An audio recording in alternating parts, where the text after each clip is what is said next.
Whoa, buddy. Put that thing back in its holster. We haven't gone anywhere. I don't understand. Check out the MichaelDukesShow.com for information on how to get access to the podcast.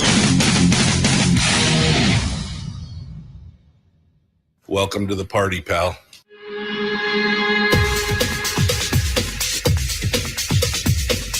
The Michael Dukes Show. The greed and the entitlement is astounding to me. What more could you want from a low-budget radio program? This is a dumpster fire. That was just BS. It is time to get a new perspective. We know just what you need, and we've got just the cure. Open wide and prepare for a steaming hot cup of freedom. I just don't fathom it.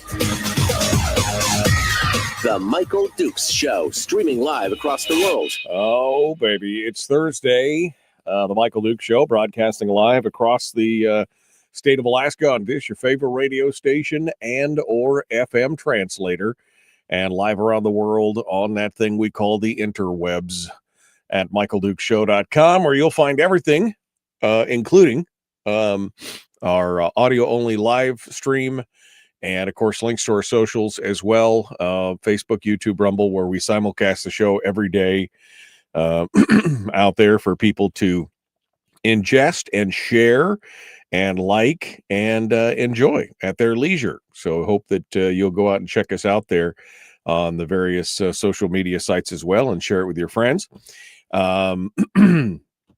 It's Thursday. And we're ready to go. We're continuing our discussion with local candidates, working on next week's batch of candidates and topics as well. But today we're going to be going into the interior. Yesterday we were down here in the South Peninsula Homer area. Today we're going into the interior. We're going to be talking with Melissa Burnette, who is currently running for re-election on the Fairbanks School Board, where she currently serves as president.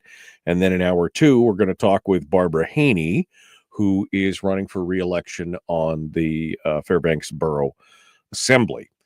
So that's about what we're gonna take it. I did have to mention this just because, I mean, like we needed one. And then there were 10 Republican candidates for governor. Treg Taylor announcing yesterday that he's throwing his hat into the ring. I fought crime. I fought Biden, and I'll fight for Alaska.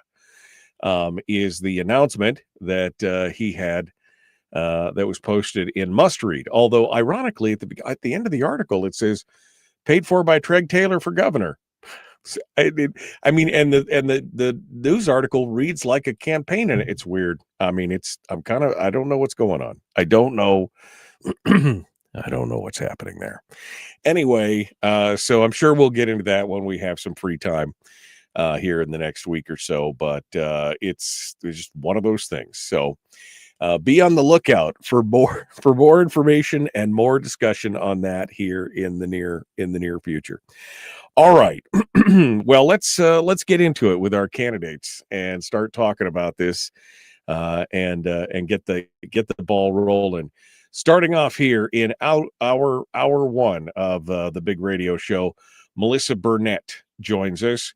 She is currently serving as the president of the Fairbanks North Star Borough School Board, and she is running for re-election in what is, these races in Fairbanks. They drew a lot of outside money over the last couple of years, and it should be a very interesting take. Let's get to it right now and get in with Melissa, she's got her co-pilot here this morning. She's got a big co-pilot. He's needy this morning. This is Otis. Otis is her campaign manager, apparently. He's just hanging out there doing the thing. He is. Melissa Burnette joins us this morning to discuss her re-election and the current state of the school district, et cetera, et cetera. Good morning, Melissa. How are you? I'm good. How are you? It's another beautiful day in paradise. There's no snow. I keep rubbing that in, but I'm feeling pretty good about it. I mean, Can you not say that word so close to Fairbanks, please? I know it's a whopping 45 degrees here outside the house this morning. So I'm feeling okay with that. It's all good. All right, 39 here, so you know. I know it's 39. Okay, well, it could be colder. All right, well, let's dig in here, Melissa. For folks who don't know about you, now Melissa and I have been friends for years, so if it seems like there's a lot of banter going on, it's because there is a lot of banter going on. But I do want folks to know you and figure out if they've never heard of you or they're not paying attention. You know, the actions and events of the last couple of weeks have really kind of activated a lot of people. So maybe they're starting to get more interested in what's happening in their local communities and schools. So I want to give folks a chance to know who Melissa Burnette is. So first of all, give us some backstory here, and then we'll dive into the actual political aspects of everything that's going on. Yeah, no, absolutely. Thank you so much for having me on, Michael. Yeah, we've been friends for 10 plus years now. But so yeah, something. But I'm a mom. I've got 3 kids that I have raised here in the interior, married to my husband Brandon for 18 years now. He is a local union pipe fitter. He is born and raised in Alaska. His family goes back generations. If you know the Burnette name, then you know the family. Basically anybody who's a Burnette in Fairbanks, that's who we are. We've, from the Mecca to the bar out in Salcha to the restaurant on top of the Polaris, the family's been around for years. I've been in it for 18 years now. I love my family. I love my kids. 2 of my kids are type 1 diabetics. And that's what actually got me into this, because I had been watching and paying attention to board meetings, and we didn't have nurses in our schools. They just ransacked the nursing. And that actually hit me really hard because of my children who are diabetics. We've got to have nurses in our schools. So that's kind of what kicked it off. But then after I lost my mind and got on the board, and I actually dove into I actually enjoy the board. I enjoy what we do. I enjoy working on policy. I've become a huge policy nerd when it comes to this stuff. It's really great to dig in and make good, beneficial changes that I'm actually seeing in real time happen. So that's kind of what's keeping me here. But also, we just implemented the strategic plan, which is community oriented. And I'm really digging the community aspect behind it because, as everybody's seen, we'll get into all the things that we've done and are doing. But it's been a very contentious year. And so this new strategic plan kind of allows us to reset and re-innovate what our district looks like. There's so much changing when it comes to education. Parents are leaving for different choices. Parents want choice. Parents want options. They want to be able to educate their children the way they want to educate their children. And so I'm willing and ready to get into this whole new strategic plan and focus on that choice and focus on how we can even make the public schools appealing and attractive to those families and bring in those options. Kind of taking a lead off of Matt Sue and what they've been doing down there with their options of choice. They got that CTE correspondence program that's actually working out really well for them. I'd like to try those things and get things working in Fairbanks. No, this is an interesting conundrum because, while I lived in Fairbanks, our kids never attended the local public schools. They were all homeschooled. And there were a variety of reasons that we chose to do that. But more and more parents are choosing to do that, right? More and more parents are leaving the school system. We've seen that the enrollment has continued to decline across the state, but Fairbanks has experienced some surprises in their enrollment over the last few years as well. And I think part of the problem is that we continue to try and do things the way that we've always done them. We've continued to try to plan and to budget and to do everything else the way that things have always the expected way, when everything else around that has had to change, because times change and people change and jobs and career paths change and children change, technology changes. You actually are you're the hybrid mom. You've had some kids in homeschool and some kids in the public school. So you've kind of seen it from both sides. And that nursing thing may have driven you into the position to begin with. but you've been advocating for a lot of changes and tightening the belt, so to speak, on a lot of things. Talk to us about that part, because again, this is something that I think is going to be needed on the school board, because even though they just got a $700 million increase, we know that the superintendent just said that with the loss of enrollment, the surprise, because it's lower than you guys projected, even that essentially that $700 per student increase is essentially a wash at this point, right? Yes, absolutely. Yeah, it is a wash. So, first it's important to note that in Fairbanks, our loss of enrollment isn't just with programs. Our loss of enrollment, we're actually having a massive out migration, and we have been able to track this, and we have documentation for it. So last year we lost 500 students who left Fairbanks. They left the state of Alaska entirely. 500 of them. Over 375 of them were military connected. So that was a massive PCS. What we're seeing this year with the enrollment loss is connected to our military schools. So again, another PCS move and losses of hundreds. Last year, I dug in hard with this board. We worked hard for that stability, right? For years and years and years, I've been screaming on this board. We've got to do more. We've got to do more. We can't keep kicking this can down the road. Otherwise, we're not going to get funded. We're not going to have the things that we want to happen if we don't have our accountability behind it. And so this year we dug in and we cut and cut and cut. We started with custodial. We contracted our evening custodial services. That got us around $3.5 million in savings. We closed 3 schools. We had 5 on the chopping block. That will make 4 schools in my term. It's also important to note the schools wasn't just budgetary. That was enrollment. 20 years ago, we had over 17,000 students in this district. Now we're getting under 11,000. So that's a loss of 6,000 students. That's a massive footprint that we lost. So these closures of schools was also about that. We have this massive footprint that we aren't utilizing. Buildings that we are heating with space we're not using. So we had to do something there. And then we cut admin. I do want to know I was the only board member who requested more cuts from administration at the top, and I got torches and pitchforks thrown at me. So we did a $500,000 cut. I introduced $200,000 more to make it 7. I didn't get that. As most people know, the board, I'm only one member. We have a 7-member board.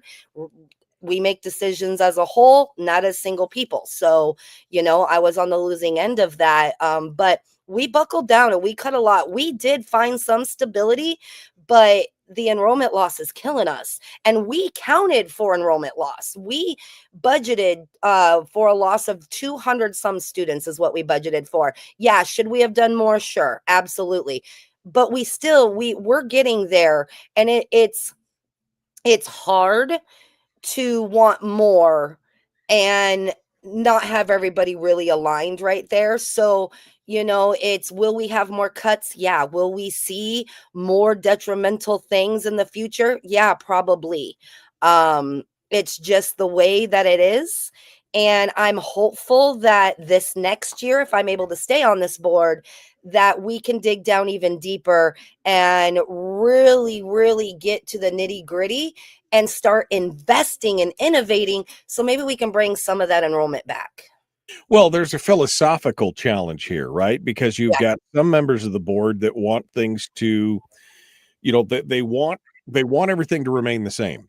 But the problem is, the reality is that when you have a system that's based on a per student funding formula, and you have a loss of, like you said, 17,000 down to 11,000. Yeah. That's when you've lost over a third of where you were at just a few short years ago, and you're being paid on a per student basis, you have to acknowledge that, you've got to change how you plan. You've got to change to understand it. And again, you projected a loss, but you didn't project a loss of where you're at right now. Of course, the counting's not done, and maybe there's some more that will come in, but this is probably going to be pretty close to the number of students that you have. And so Yeah. when you look at that, and I've seen this, you and I have had this conversation privately about, the the school boards across the state who all seem to be budgeting on the good old days and the best case scenario. Oh, this is how much we always had, and this is what we should do. But we need to start planning on the worst case scenario so that we know that we have a realistic budget and that it can be taken care of. And we should be you close 4 schools, but when you've lost well over a third of your student body, then that's what needs to happen, because that's what any business or any household, we would close things down and hunker down. And that needs to happen, although it's not popular amongst the public because they're not following this closely and they're not doing the math with the numbers, so to speak. Oh, no, I just saw a post this morning that was trashing all over me that, they're voting for my opponent because we need new leadership. I closed too many schools. Well, no, I didn't close the schools. The board did. And it's important to note that, boards are frustrating because you do have this mix. We have a decent board. I like our board. Each member, we all have our differences. I'm not talking politically, but when it comes to respecting one another and doing the work without being argumentative and respecting one another to see each other's point of views, we do that. And that's why this year was successful with these big cuts, right? So that's why I think that it's key that I get back on the board, because I have been able to lead us in a good direction. And I 100% believe I can keep leading us in that direction to get to where we need to be and do what's needed to make sure that we are doing what's right. I would love to see us tackle, and like Matsu and Fairbanks, we're the 2 that are doing it. We're the ones that are making the changes. Like, I want to see those headlines and people see that our district is making the effort. And I don't think that people realize that effort is there. We're trying.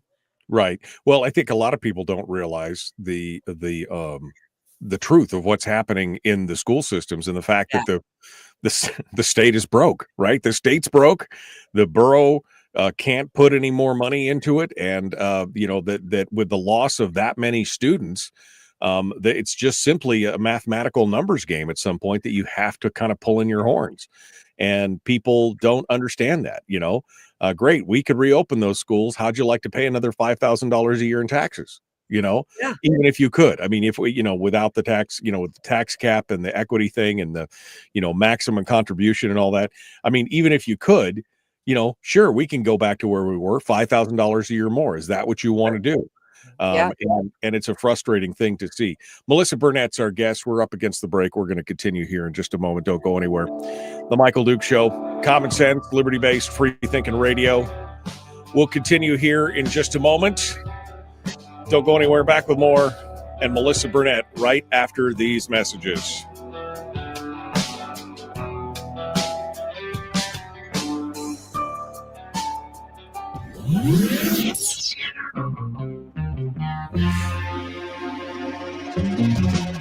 Running on 100% pure beard power. Oh, also some coffee. We dip our beard in coffee. Nice beard. The Michael Duke Show. I love that one. Nice beard. Nice beard. Nice beard. All right, Melissa Burnette, our guest here on the program. Dukes has a nice beard. The only thing nice about me. That's all. Only thing nice about you, you old man. So Lisa and Gary says, this is not just happening here, it's nationwide. And it's true. I mean, it's true. And I think that's a valid point, Melissa, because sometimes I think that people think that when I talk about this stuff and the education system and how that they think I'm just picking on, their I always community. think you're picking on me. Yeah, exactly. Their community or their thing. But this is people are fleeing the brick and mortar school system nationwide. And it's because it hasn't changed. Here's the problem. The schooling, the school system, the techniques, everything, it hasn't changed really in 100 years. Well, You and know, what you're seeing too is what we're seeing is people are changing, right? So this younger generation, they're not even finding careers anymore that they stay in for 20, 30 years. They're doing jobs for 5 to 10 years, then they're moving on and they're doing something different. Then they're doing that for another 5 to 10 years. Then they're moving on again. They're not having kids young. They're not, I mean, it's everything is changing. And so we've got to get with the times and figure right. out what we can do to accommodate that. Right. No, it's like it's the ADHD generation for Yes. careers, right? Yes. I'm bored with this. I've done it for 5 years. Let me just completely reinvent myself and completely change not just jobs, but career tracks to a whole different type of, and it's happening. And you know, of course, the technology, there's whole new generations now. There's parents who are now grown up on the internet generation, and so they are very much embracing that. And Yep. the current school systems just don't do that. They want to do things the way they've always done it. Put the kids in the class, get the teachers, the administrators, pay for them, you know, and and we're seeing this huge push to where they keep saying that money's going to solve it. And the answer is that money's, first of all, the money's not there. Second of all, money just won't solve it, because if you refuse to change the way you do things to adapt to the times and everything else, you're not going to deliver the product that's needed, because the trends have passed you by, so to speak. No, I don't disagree with that. You and I have gone rounds and rounds and rounds about that over and over and over again, right? You don't have the money to, if you're not having the outcomes and you're paying for this. And I disagree a little bit, because I also feel that if you're not making proper investments into the classrooms, you're also going to lose, right? I mean, because we're seeing that we're not making proper investments. And so we're seeing teachers leave. So that's big. We've got a lot of the J1 teachers that are coming in and from like Vietnam and stuff that are coming and teaching, because we don't have teachers, because Right. we're not giving them what they need, right? Yeah. And it's not just money. Right. It's Well, let me ask you a hard question here, because I don't think that's as much as a funding problem as it is a prioritization problem within the.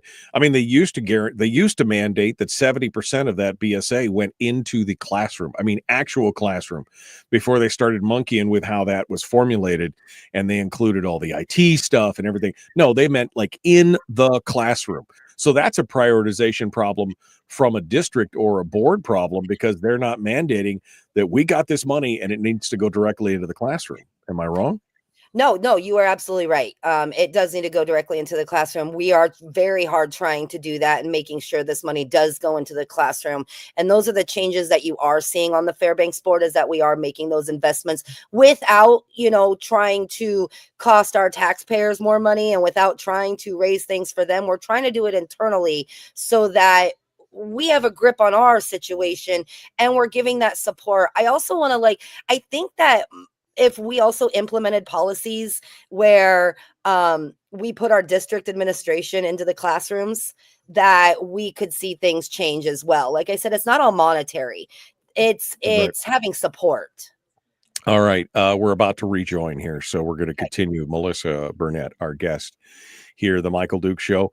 Common sense, liberty-based, free-thinking radio. Like and share, like and follow, subscribe, ring the bell, do all that stuff. Here we go.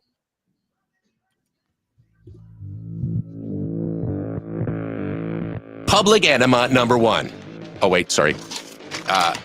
Public enemy number one, which makes more sense. On the other hand, he's a little bit of a pain in the Michael Duke Show.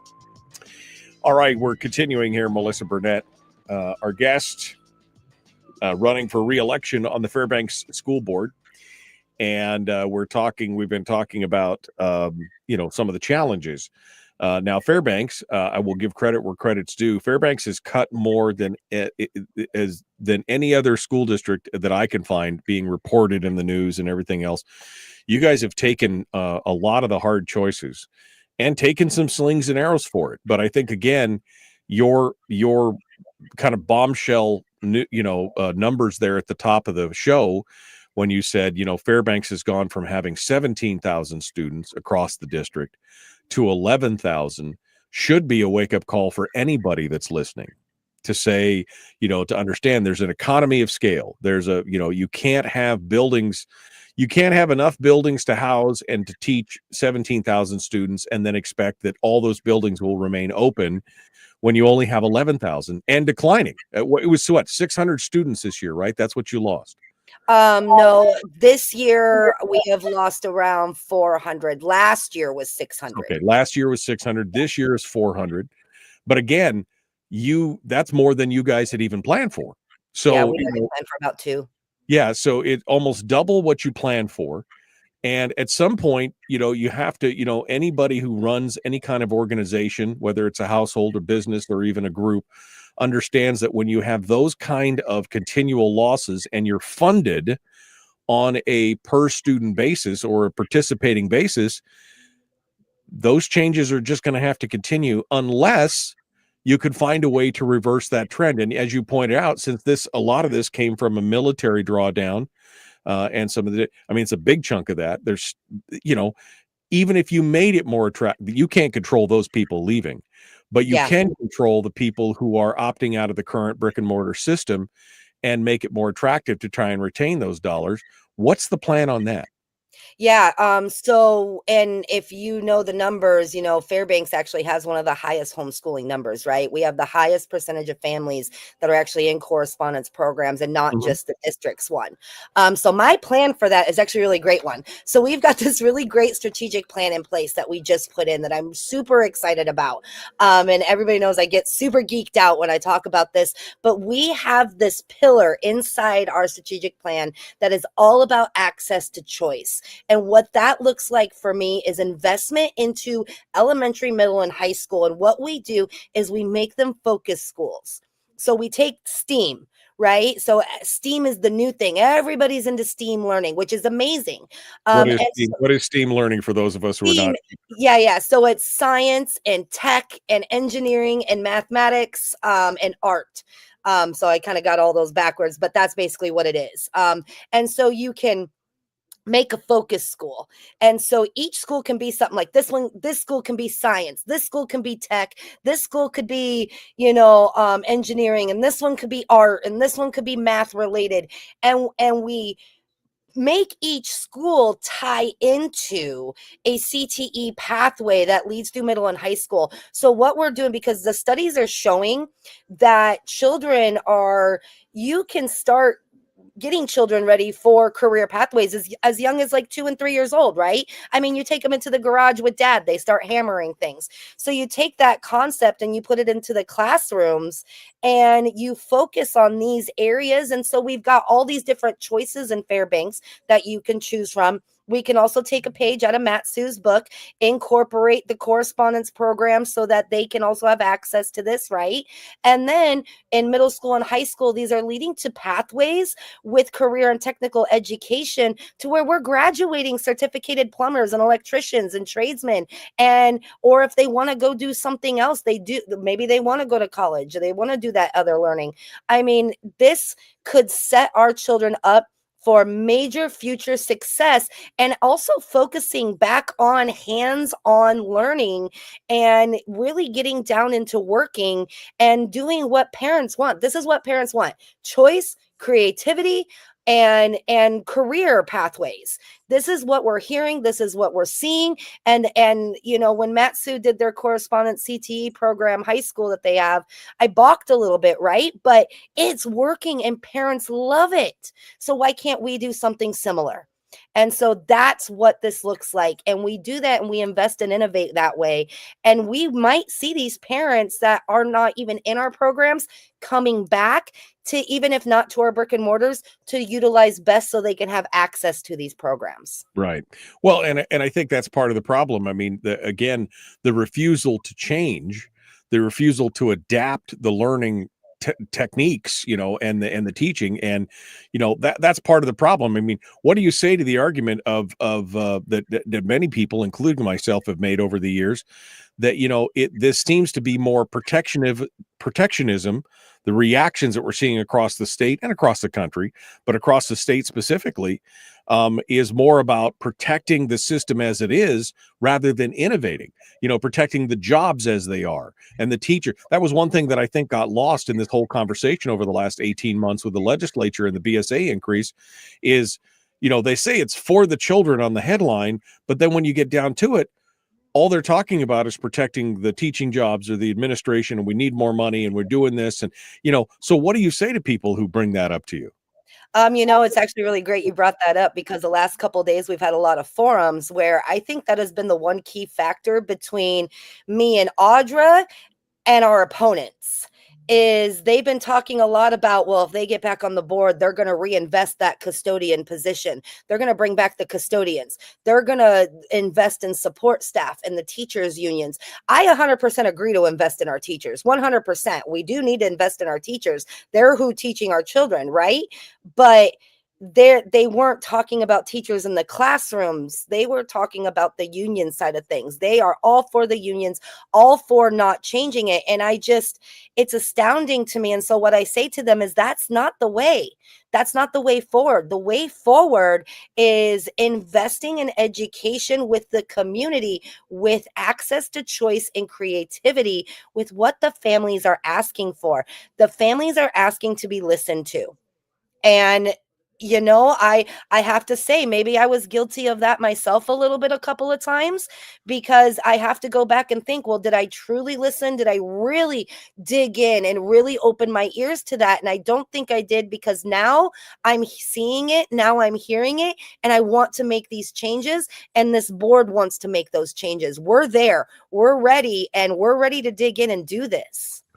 We need to talk about, a little bit about like curriculum and some of those other things that the board has, choices on and chances.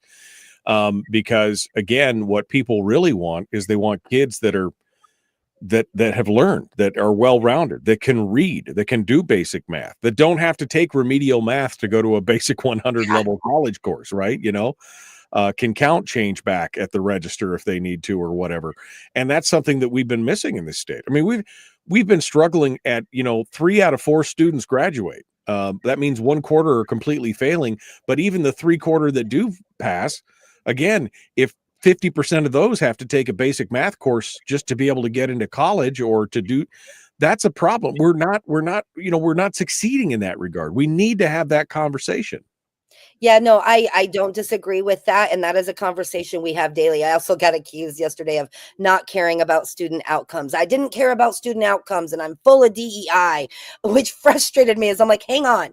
I do care about student outcomes. First off, we had the highest graduation rates in about 15, 20 years this year, which was phenomenal. We were like 89% graduation rate. It was, oh man, it was so great to see that. We're also seeing increases in our reading and our literacy right now, which is phenomenal. We actually are, Matt, Sue, and us are pretty much doing the work, right? We're seeing the increases in our literacy scores and reading. Next up is math. So we did see an increase this year. We just got our AK star back. While it was still a little down, we did see increases. And so that's a positive thing. And we've got a math rewrite coming, which kind of goes back to what math used to be. No more of these really crazy word problems that are just confusing and aren't doing anything good for our kids. No more of the Common Core. I mean, it's not Common Core, but the new math, where you got to do all the steps to make 15 and 15 equal 30. Now you can just add them and you get 30. And so that's coming up this year, and I'm really excited about that. The issue with our curriculum is we don't have enough people getting involved. We need more people to get involved in the surveys and with our curriculum. We have a good process. We're just missing people. And I think that's a key. So I need to be better about getting information out there to people and figuring out how to get more people engaged in that curriculum process, so we are having more input and more action in that. One of the things that, we just said, and I'll leave you with this question. David Boyle in the chat room just mentions, he said, I see the districts has one of its legislative priorities supporting defined benefits, which kind of goes back to our conversation about wanting to keep things the way that, locking them in amber, so to speak. Is that something that you support? The idea of going back to defined benefits is the way to keep teachers there, kind of thing? No, and I just said this yesterday as well. We had this in the West Valley Forum. This was a question. I do not support defined benefits. It's left us in a mess that we've yet to climb out of from the last defined benefits program. I think that we are asking for trouble, especially because we don't have the investment for it either anymore, right? So there's got to be some investment for that to work, and we don't have that. Defined contributions. We got to, they have control over their retirement with defined contribution programs. Can we increase that? Can we look at incentives like housing stipends for teachers? Can we do that for them? What are things locally that we can do to increase this? But yeah, I do not support defined benefits. It left us in a mess. And I don't see how a new defined benefits program would not leave us in a mess. Melissa Burnette is our guest. We're going to continue here. Don't go anywhere. The Michael Duke Show continues. Common sense, liberty-based, free-thinking radio. We're going to continue with more here in just a moment. We'll be back. Don't go anywhere. Don't forget, you can come out and join us on Facebook if you want to participate in the chat room, which is at facebook.com/Michael Duke Show/live. Come on out and be part of the conversation with us. Melissa Burnette, when we return right here on your home for common sense, liberty-based, free-thinking radio.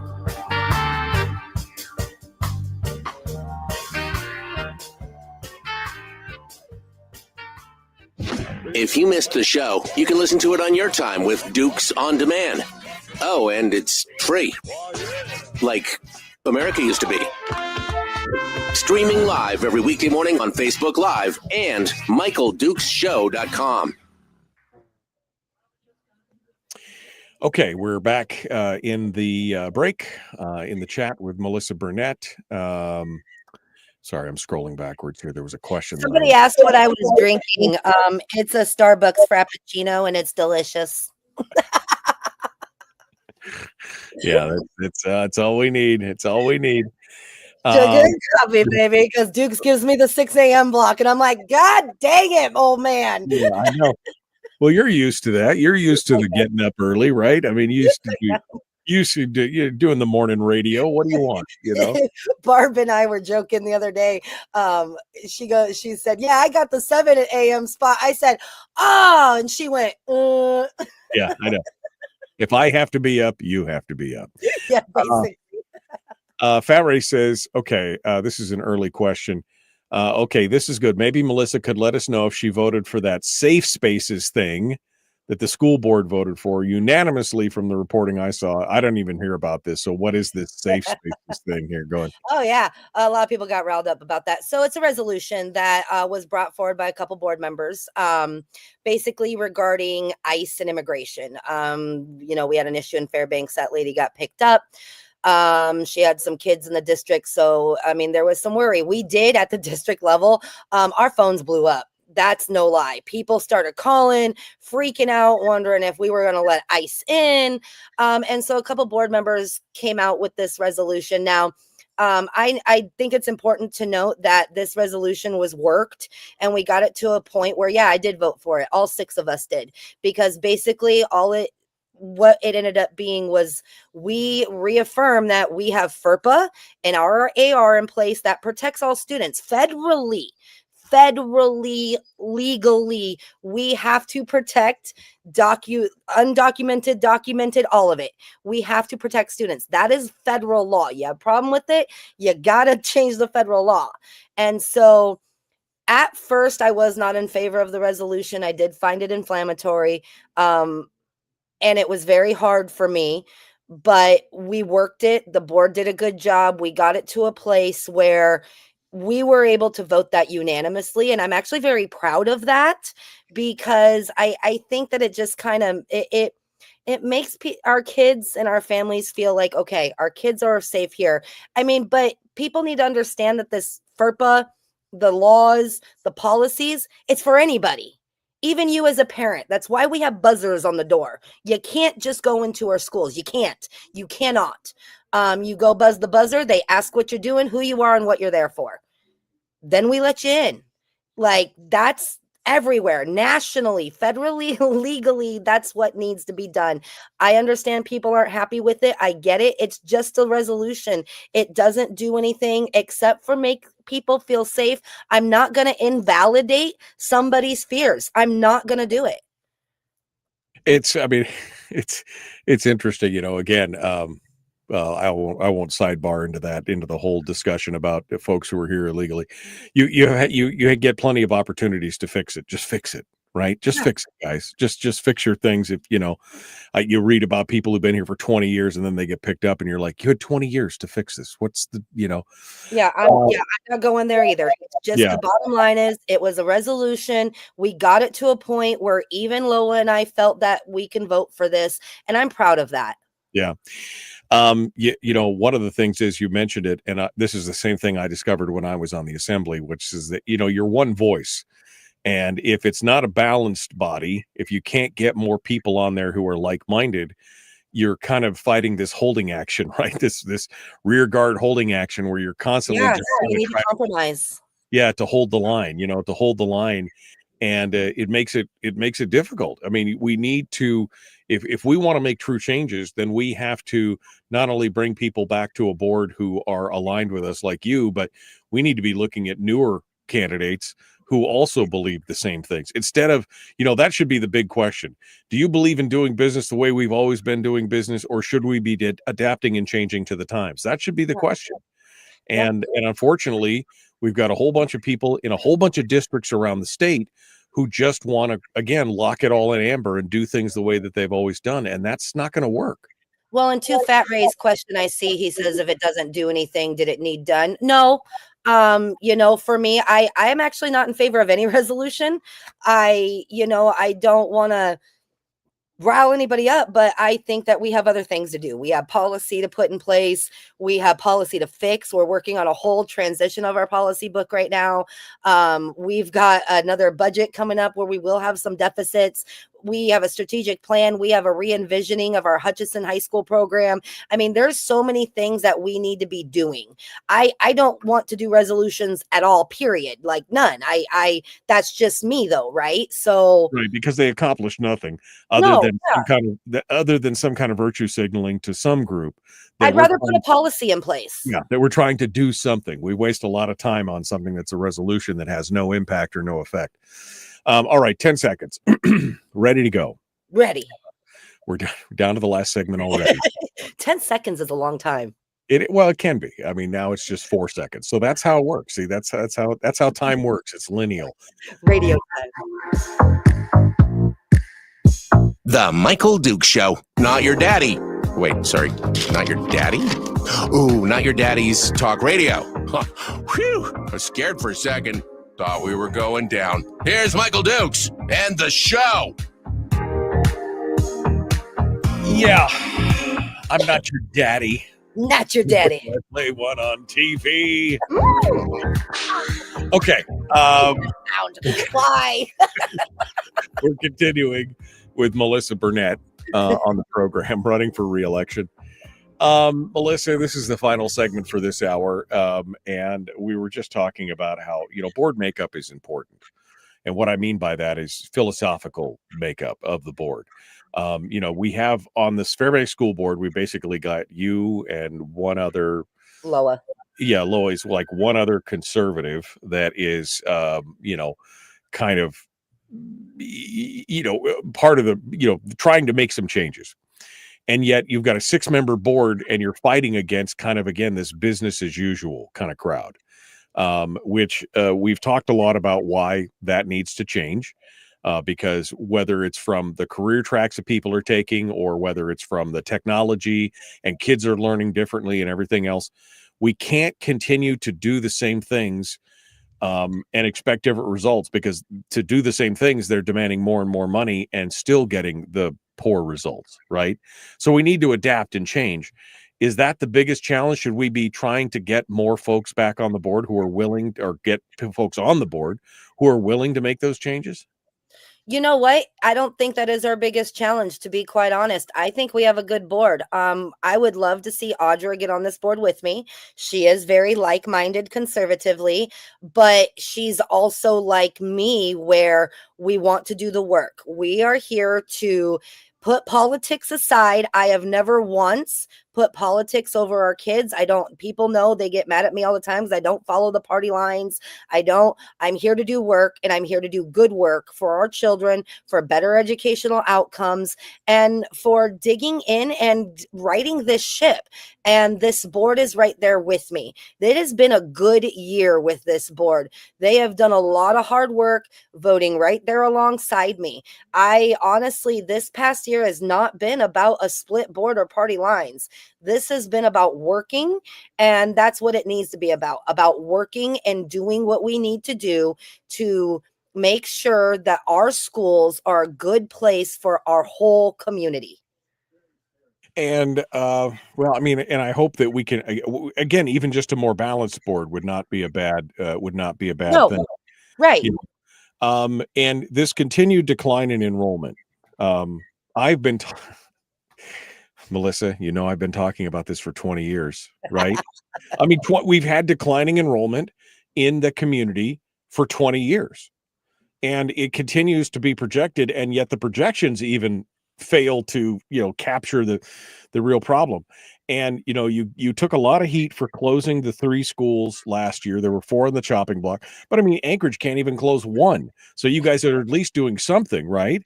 But I mean, this is going to mean that as we come through, I mean, if we have another loss next year of another 300 or 400 students or 500 students, we're going to have to consolidate even more, right? I mean, that's not going to make you popular by any strange stretch of the imagination, but it's just the reality, because the borough, we can't spend any more money. The borough is getting closer and closer to the max contribution, to the tax cap. The borough had to draw $10 million out of their savings this year to balance their budget. That's not sustainable. No, not at all. Well, the borough didn't have to do that, but they chose to. But that's a story for a different day. I think Haney would agree with me with that. But yeah, and that's it's really funny if you listen to different speeches given by like our opponents versus me. They are very much, oh, we can't believe you closed the schools, and how dare you, and and that's the rhetoric that goes around. Except, hey guys, I don't know if you realize this or not, but this conversation doesn't go away.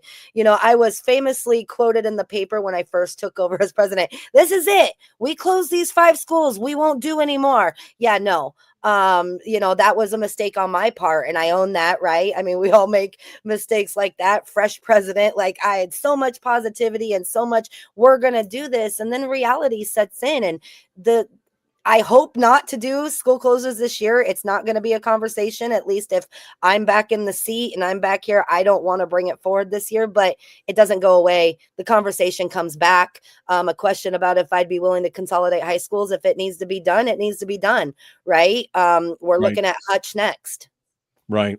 Well, and I think that's the problem, is that people need to understand. And I think part of this is that the electorate is not paying that close of attention, right? Because they're busy, they're working, they're trying to earn a living, they're dealing with all the things that we're dealing with in these days, and they're not really paying attention until all of a sudden that they hear that their local school might be closing, or the school that they went to and their kids have gone to might be closing, and then it's everybody's up in arms over it, not understanding that there's just not, without the number of students required, you don't have the economy of scales, you can't keep those things open. Right. Yep. They have to be turned back over. They do.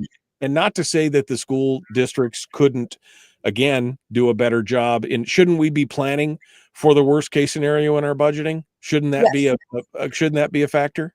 Yes. And, while there'll be the argument that maybe Fairbanks didn't do worst case, we did a pretty worst case scenario. We do every single year. We try to build 2 budgets. We build our best case, and then we build our worst case. And it's always like, man, in a perfect world, we'd have all this stuff, but here's our reality. And we do that so people can see, like, here's what you want. Here's where we are. And so it's, we need to buckle down and be even harder with it. Melissa Burnette is our guest. We're down to the last 3.5 minutes or so. Melissa, is there anything I didn't touch on here that we should have touched on before I give you the floor for the final elevator pitch here? Not that I know of. There might be some questions in there that I can go back through while Barb's on, and I'll answer online. I'll type to them. In the chat room. Okay. All right. Well, Melissa Burnette, again, down to the last 2.5, 3 minutes. What's the thing you're most proud of for your current tenure, and what do you want to focus on if you are reelected? So what I'm most proud of is, one, the decorum that I have brought to this board. We have turned this ship around. We're no longer a board that's embarrassing to listen to. We are working hard, and I'm super proud of that. I'm also proud of implementing the strategic plan. We worked really hard on that, and I'm very glad that it got put in underneath my reign as president. Maybe reign is a wrong way to say that, but under my tenure as the president, I'm very happy that that got put into place. I'm looking forward to investing in our schools. I'm looking forward to being able to implement focus schools and tie them to career pathways and invest and see if that will be something that can help us with this enrollment loss and getting families back into our programs. But most of all, I'm here to do the hard work. And if the hard work means that we have to buckle down and close more schools and, get rid of more positions, I mean, that's going to be where it is. My investment will make sure it's in the classroom, to our teachers and to our students. That is my promise. I will not affect another student. I will not put one more in a classroom, and I will keep fighting to make sure that we keep class sizes low and invest where we can. Well, and that's a priority that needs to be addressed again and again and again. This money needs to go into the classroom. Yes. And we need, as you said, you tried to cut another $200,000 in administration. I mean, again, the number of actual student or teachers in the classroom versus administrators, and I know a lot of them are teachers, so those numbers get a little muddy sometimes. But I mean, I'm talking about actual number of teachers in the classroom versus administrators. That always needs to be held up and say, because when I went to high school, there was 35 at Lathrop, there was 35 or 40 teachers, and there was like 10 administrators, 8 administrators, including the guidance counselor and the nurse and everything. Oh, that's important to note. People come at me all the time because we have 3 superintendents. People need to know I'm not allowed to name positions. I can only name a number, and that's where we go. I'm not allowed to say, hey, I want to see 3 secretaries and a assistant superintendent cut. I'm not allowed to do that. Right. I can only say 700,000. Elevator pitch, 45 seconds. Give it to me. Melissa Burnette for schoolboard.com. I need your help. I need funded. I would like to invest in radio. I'm low on funds. I did great fundraising. Everything's been invested. I'm here for students. I will invest in our classrooms, work on educational outcomes, and I really would appreciate your vote. Early voting starts Monday. Please get out. Please vote and vote for me. Keep me on this board. I really want to keep working for our students. I love what I do. Melissa Burnette for schoolboard.com. Yes, Melissa Burnette for schoolboard.com. All right, Melissa Burnette, thank you so much for coming on board. Appreciate you being part of it today. Look forward to talking to you again here in the future. Don't go anywhere. All right, folks, we are out of time for this hour. Barbara Haney up next, The Michael Duke Show. All right, Melissa, I got to type this out because otherwise people aren't going to do it. Yes, Frank, I can. That's a mouthful. .com. All right. Yes, I know. I one of these days when I will learn to not have such a long email address. Burnette, school board. Okay. Let me do this. I think I just got Barbara Haney on the line here. We'll get to Barbara here in a second. Here we go. I found it. All right. I'm going to drop this link in the chat room. Oh, I told Barb I was going to bring up deferred maintenance and get you all riled up. I know you were going to bring up deferred, but you said that the other day. I'm going to bring up deferred maintenance just to watch to see what you do. Man, that would have taken the whole show. You're very smart in not bringing that up at this point. Because the deferred maintenance, that was really, that's when I lost my mind on the assembly when the school board came to us and they're like, oh yeah, we got all this money, but we got this deferred maintenance. We really need some money from you for deferred maintenance. And I was like, you people, how much money is in your maintenance fund? That's the irony, is that they had a fund that was actually named maintenance fund. And they're like, well, we need you to give us more money for the maintenance. I'm gonna just You're welcome, Barbara Haney. drop a bomb right into this room. Yeah, get me stirred up, why don't you? All right, Melissa. Chick, you're killing me. All right, final bite at the apple this morning for you. Anything we didn't touch on, anything you wanna finish with, now's the time to do it.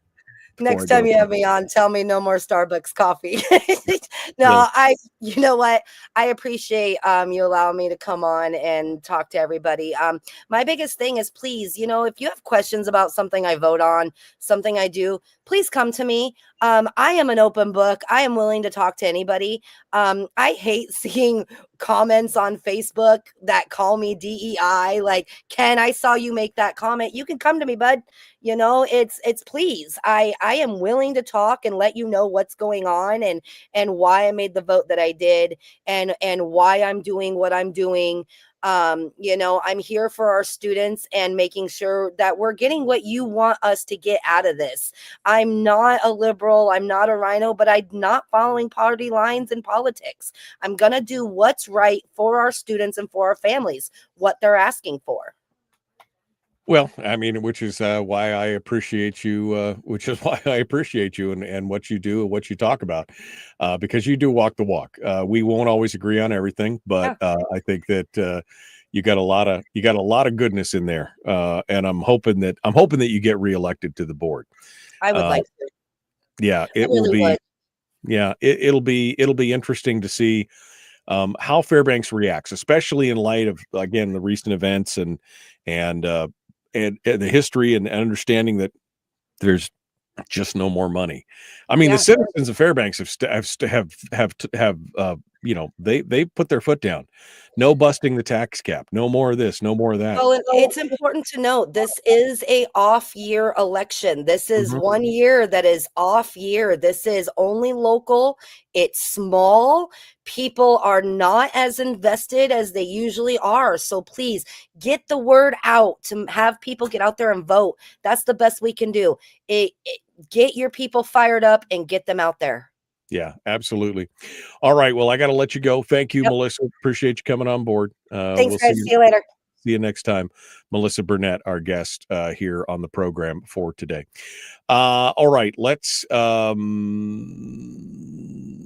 get Barbara Haney on the line. Make sure she can. Can you hear me, Barbara?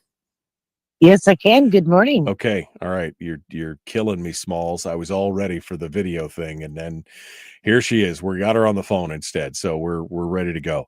All right. Sorry about that. Come on, Barbara. Join the technology revolution. It's all great. It's not about the technology. It's about the provider. Oh, it's about the provide. Oh, I see how it is. Yeah, DCI is not always kind to me where I live. Yeah, no, I definitely had that problem for a long time. All right, we're gonna continue here with Barbara. I'm gonna put you back on hold, Barbara, here while I go through some of the comments, and then we're gonna kick things off in just a few moments for hour two. All right, so I'm doing things, stuffing things, man, stuffing things.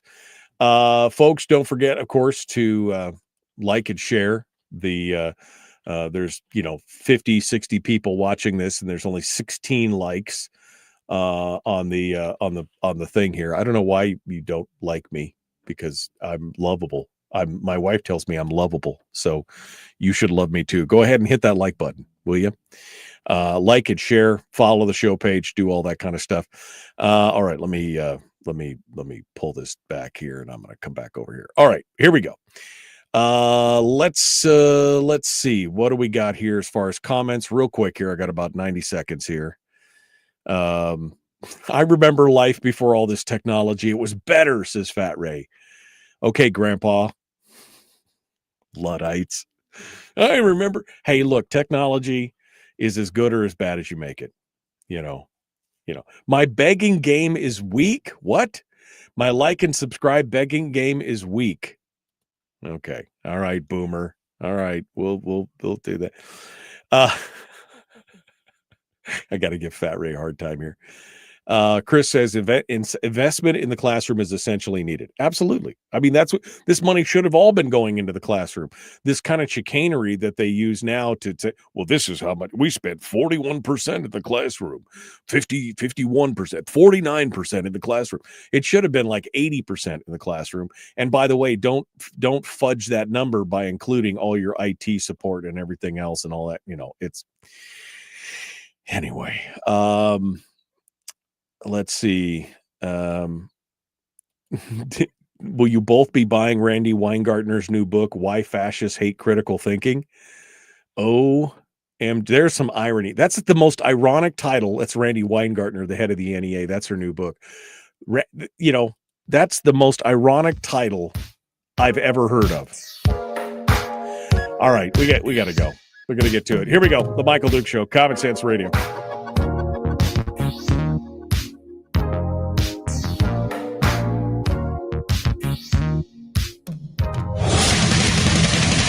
Whoa, buddy. Put that thing back in its holster. We haven't gone anywhere. I don't understand. Check out the MichaelDukesShow.com for information on how to get access to the podcast. Welcome to the party, pal.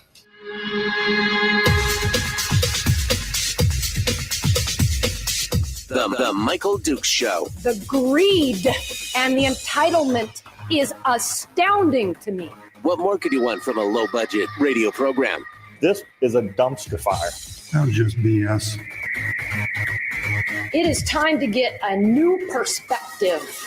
We know just what you need, and we've got just the cure. Open wide and prepare for a steaming hot cup of freedom. I just don't fathom it. The Michael Dukes Show, streaming live across the world. Got to push the button, man. Live around the world on the internet, MichaelDukesShow.com, the Thursday edition of the Big Radio Show. Thank you for coming in and joining us today. It is a beautiful Thursday, and we are ready to go, continuing our discussions with local candidates from around the state. Yesterday, we had the folks from Homer City Council members were on talking about it, which I found to be a fascinating discussion. And actually, I got some emails and some messages for people who said, they didn't think they were going to be interested, but it was very interesting. Now you can listen to what's going on up in the interior. We just finished up with Melissa Burnette, who's running for reelection on the school board, and we're about to jump into it with Barbara Haney, who's running for reelection on the Fairbanks North Star Borough Assembly.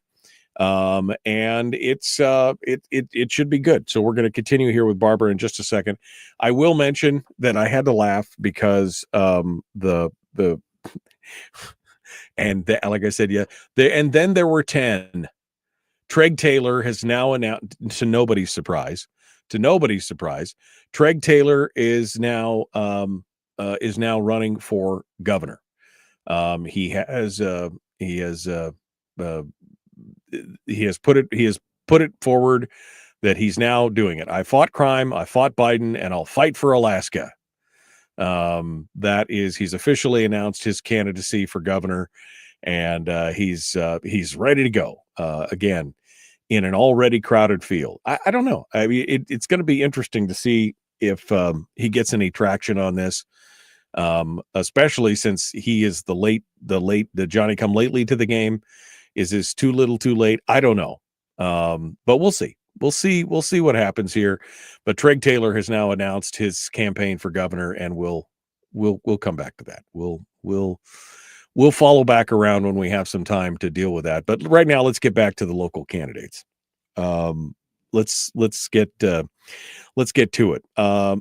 Barbara Haney has been on the Borough Assembly here for a little bit. She's one of the few conservative voices I think that we really have these days out there, and she's now running for re-election on the campaign. Let's bring her on the program to discuss her re-election and get started. Good morning, Barbara. How are you? Good morning, and thank you for the opportunity to come on this morning. Well, thanks for being on. All right, Barbara. So for folks who don't know you, and as I mentioned to Melissa, with all the events of the last 10 days or so, it's been kind of crazy. But I think some people now may be paying closer attention to what's going on in their government than ever before. So maybe people don't know who you are, a little bit of background. So can you tell us, a little bit of a biography, a little bit of backstory on who Barbara Haney is? Sure. First, I just want to make sure people know I'm commenting as a private citizen and not speaking on the behalf of the assembly. Okay, yeah. I'm on here as a candidate. Yep. So just get that out of the way. So let's see, I'm 66 years old. So I think if I gave my biography, it might take up too much of your show. I was born in upstate New York. I was raised outside of Scott Air Force Base in Illinois. An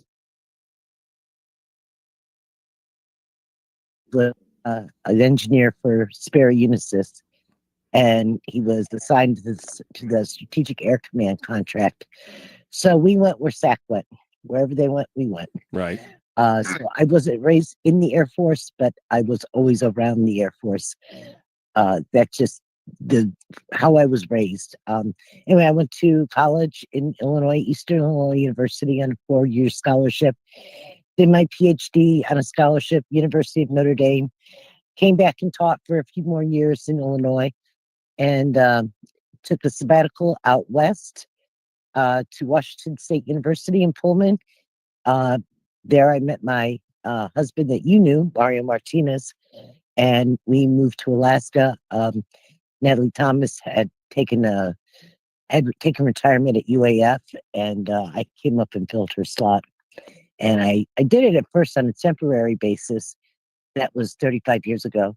And obviously I stayed and kept having kids, which was good. Raised 7. So then the grandkids started coming. And Mario died in 2021. Right. And last year I remarried. So I have a new husband. New husband, yep. So That's the story. That's Barbara's backstory there. Barbara's backstory. Professor of economics, right? I mean, that's what you're teaching is economics at the UAF? That's what I taught, yeah. Yeah. My background was actually in public finance, and I did work for the Illinois legislature before I came up here. And I did work for a while for the Alaska legislature. So I've got some legislative experience besides just being in the classroom. Right. I also have my own businesses.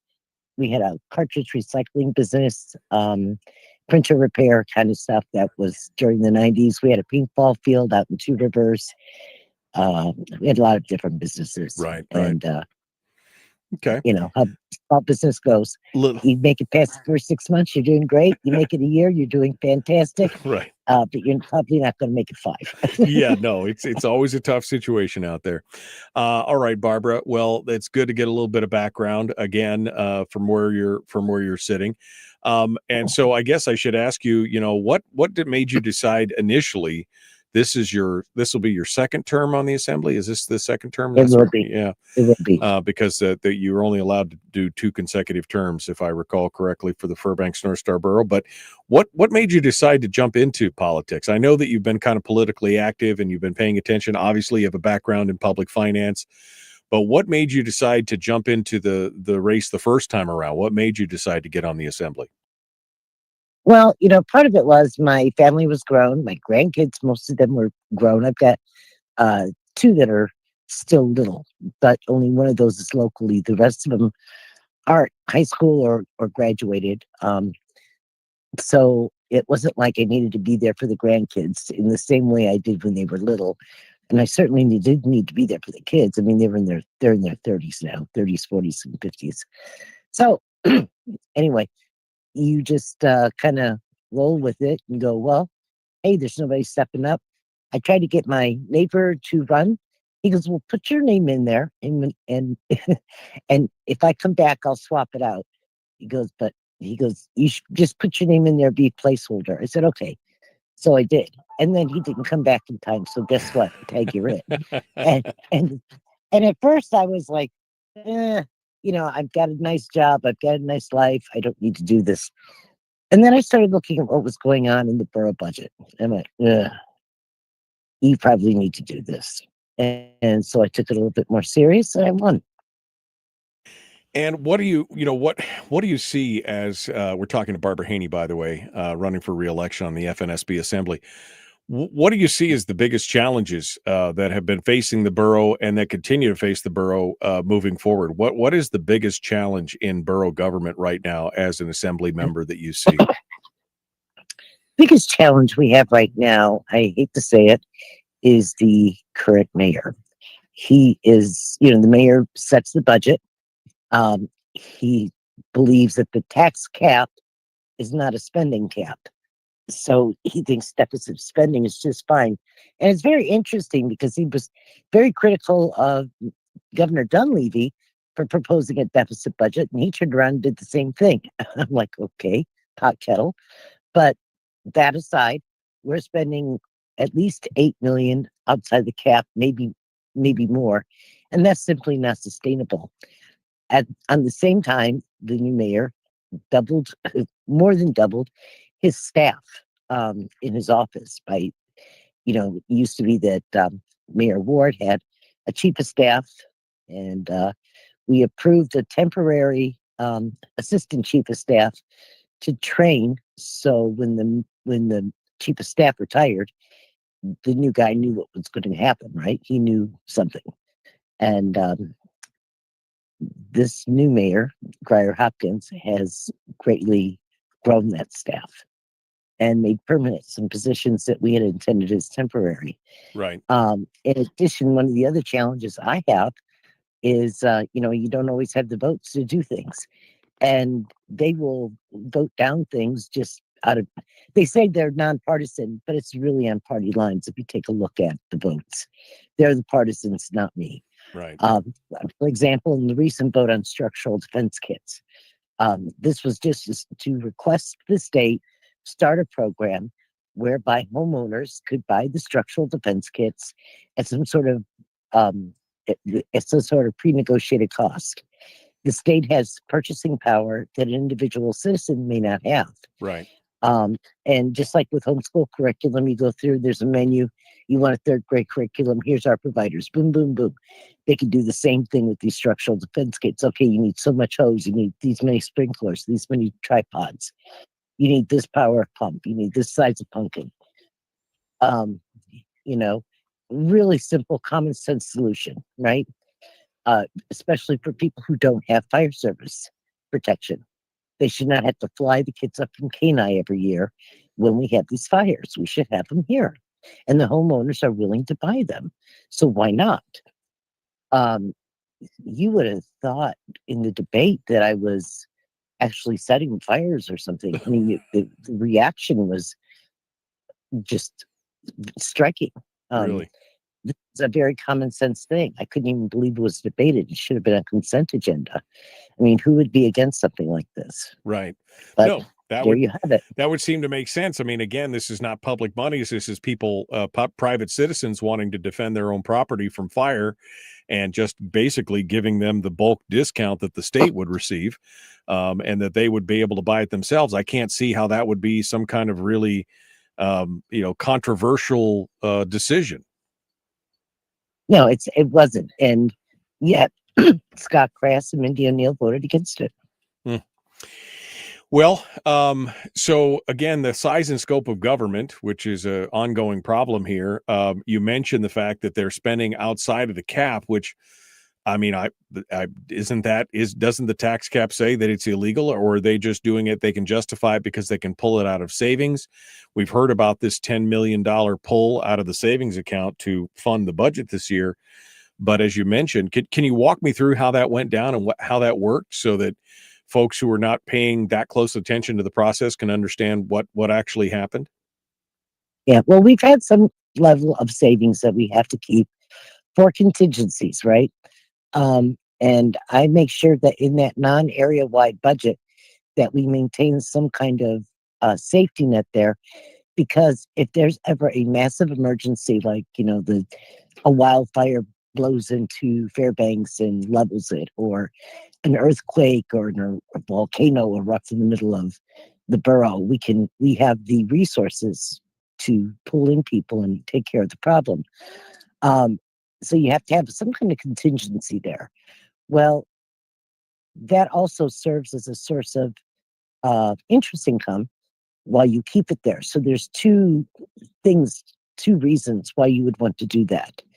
Now, a lot of people don't think we should have any savings at government level, but if you don't want if you don't want an emergency fund, you do want an emergency fund. I mean, you just do. Things happen. All kinds of weather events happen. So you have to have that. On the flip side, you don't need a lot of savings. That's true. So when we did the budget, we started going through and doing what I call surgical cuts, because we've got to right size this borough. It's really become very large compared to the population base. And in doing those cuts, they decided to give the money we cut to the school district. Well, okay, so those cuts really were a transfer from basically the borough, not school district, to the borough school district. And we ended up not saving any money at all. And in the end, the mayor's proposed budget was already 10 million over. We were able to get it only 8 million over, but that's still an overage and still not sustainable. And part of it starts with the executive branch proposes the budget, and then we work on fine tuning that as the assembly.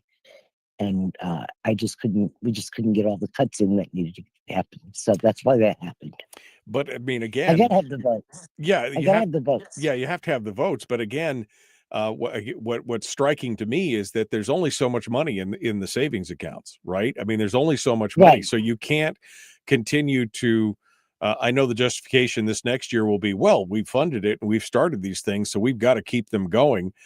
This will be the argument to come back again and try and bust the tax cap again, because, well, we spent it last year out of the 8 million, and we may have another 8 million this year. But again, I don't know how much money is in that account, but you can't keep doing that year after year where you spend more than you take in and expect that it's going to continue without some form of new revenue. It's not sustainable. And we've got a few facilities where we need to close the fiscal gap.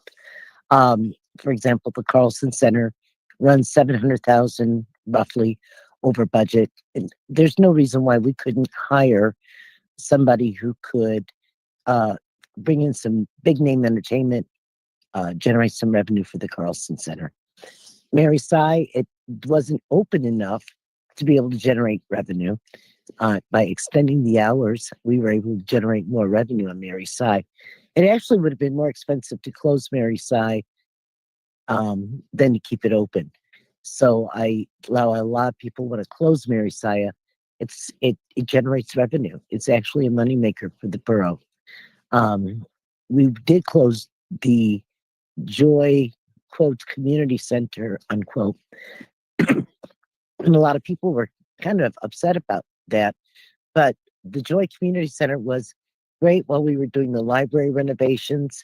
It was great while the senior center was doing renovations. But those two facilities have now opened up. They're renovated, they're online, and there really wasn't a need to continue with the Joy Community Center. The user groups that were remaining really weren't enough to sustain the costs of refurbishing that facility. Right. So that needed to close. It needs to be off the borough's books. Yeah. Now, if some private entity wanted to buy it, or if some nonprofit entity wants to do a lease agreement, cool beans. I'm all open to it, but I don't think the borough needs another building to run programs out of. We've got the schools. They can make arrangements with the schools, or, we've got these other facilities like the Carlson Center that's operating at a deficit, Right. where, you could rent out space there. Barbara Haney is our guest candidate for re-election on the Fairbanks North Star Borough Assembly. We're going to continue with her here in just a moment, and we'll be back with more. Don't go anywhere. The Michael Duke Show, common sense, liberty-based, free-thinking radio. We return with Barbara Haney in just a moment.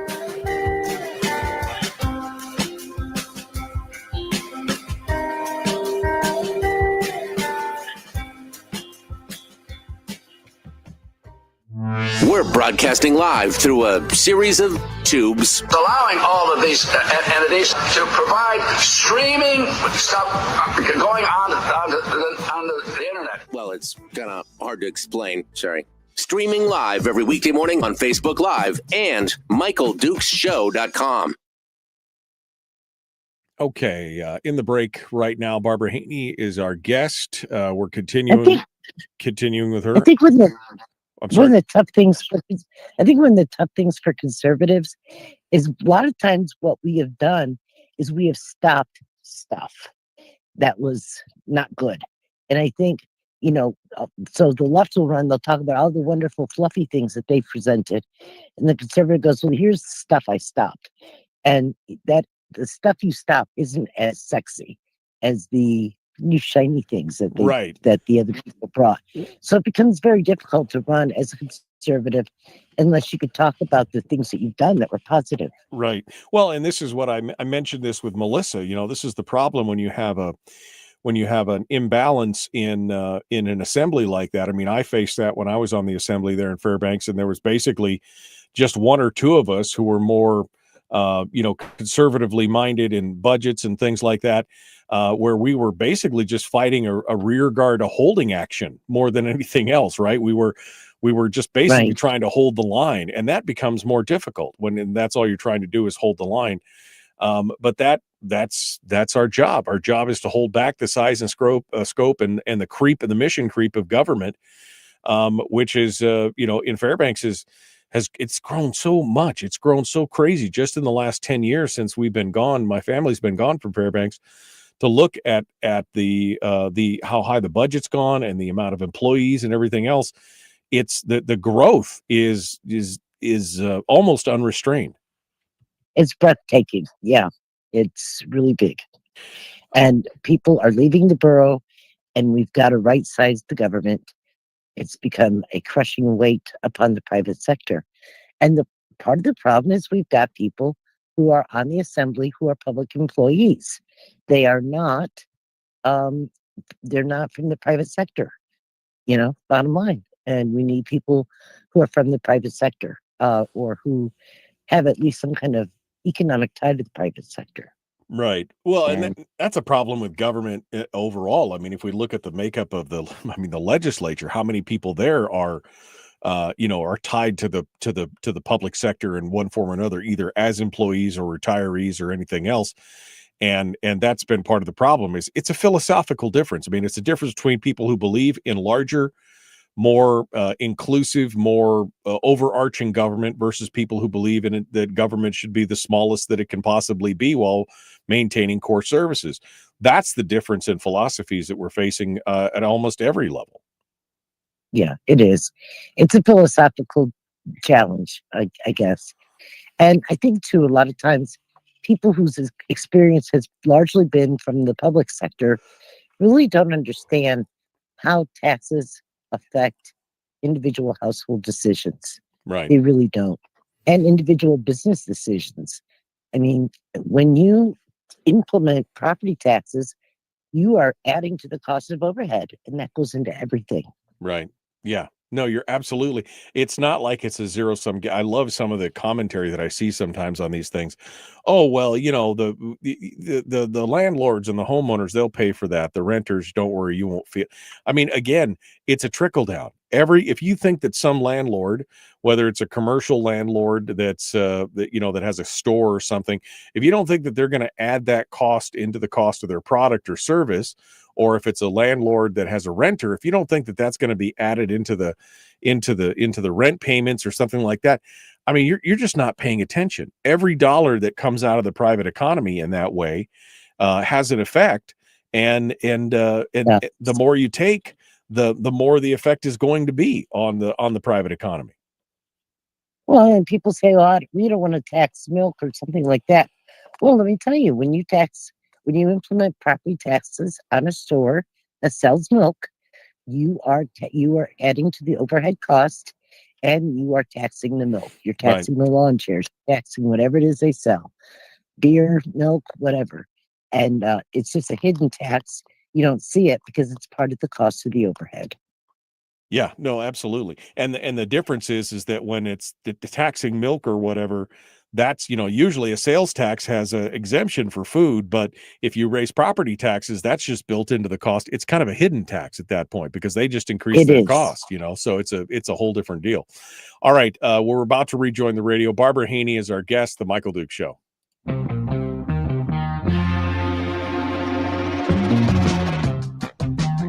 The Michael Duke Show. Seriously humorous with a pinch of intellect. Sorry. That is humorous. Here's Michael Dukes.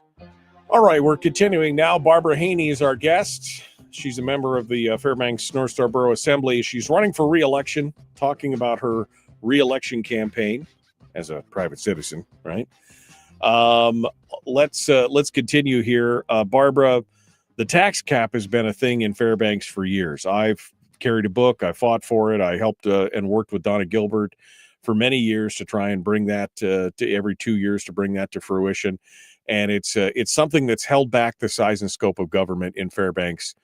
In fact, I think the last time I had a conversation with Donna, which is a number of years ago now, by her calculations, that they had saved borough taxpayers nearly $250 million in increases because that tax cap had held the line. Now, we saw that. So I want to get your thought on the tax cap, and then I want to get your thought on this attempt back in May of this year to bust that cap. And what do you think? Is this going to be an ongoing thing? Is this the new battleground? So talk to me about the tax cap, your thoughts on it, and then the attempt to override that here recently. Right. Well, the tax cap that we don't have a charter like most places. So we don't have a tax cap in the charter. So every 2 years, we have to have a citizens initiative to go get the petition. I'm doing the same thing this year, getting the signatures, and then it gets on the ballot in the subsequent year. So this is our signature gathering year. We need to gather 2,955, I think, or 65 signatures. I'm a very big supporter of the tax cap. What it does, it's really a revenue cap, and it caps the amount of revenue that can be collected by the borough, and it's adjusted by new construction and the consumer price index. And that's your cap right there on revenue. And the intent is to cap the revenue, and obviously then that restrains spending, at least over the long run. And it has saved quite a bit money. I think Donna may have been a little bit, she may have been a little modest in her estimate of what it has saved. At any rate, I'm a very big supporter of it. We're in the signature gathering phase. People need to understand how property taxes affect the private economy. When you put a property tax on any entity, people go, oh, businesses just write it off. We got to soak the rich homeowners. And I'm like, oh, so you rent? Yeah. Well, the property tax is part of your rental payment. Do you think for a minute the landlord's not putting the value of that property tax into your rent? They are. Do you buy, oh, you live in a dorm, so you don't rent a house. Oh, okay. You don't rent a room. Okay. You buy beer, pizza? Oh, yeah, I've bought beer and pizza. You buy donuts and coffee? Oh, yeah. Well, guess what? The property tax is baked into the cost of those goods because the private sector, the business owner, has to cover the costs of their overhead. Overhead costs are in the price of those goods. So when you're buying beer or pizza or anything from the private sector, you are paying basically the property tax. It's just hidden. Right. No, that's what we were talking about during the break is that, while a sales tax may have exemptions for things like food and everything else, if you raise the property taxes on a grocery store, then they'll just factor that into the cost of all goods. It won't matter. Right. You'll be paying that tax because eggs will go up 5 cents or, bread will go up 5 cents or whatever. You just won't see it. And that's part of the problem. And then people wonder why prices are so high. It's like, well, everybody's got to cover their property taxes. Right.